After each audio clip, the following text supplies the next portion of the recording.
Welcome to Burlap Teachers. Enjoy the video. Begin by balancing pH to 7, 6, and alkalinity to 80-120 ppm so chlorine works properly.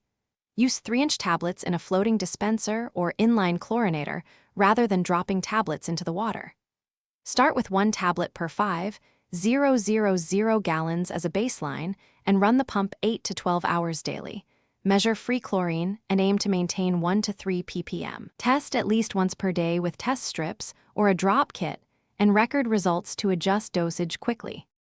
Handle tablets with gloves and avoid breathing dust.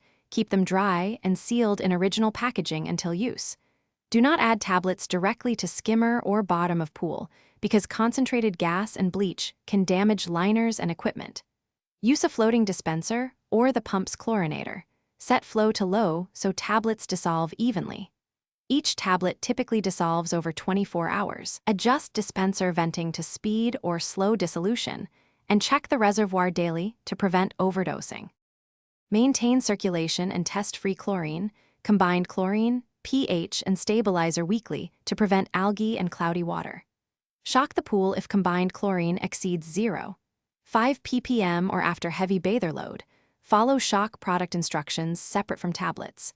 Store tablets in a cool, dry, labeled container away from children and never mix with other chemicals.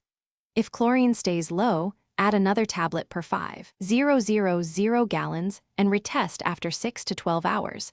Then adjust pump run time or dispenser vents. Thanks for watching. Consider subscribing if this video helped you.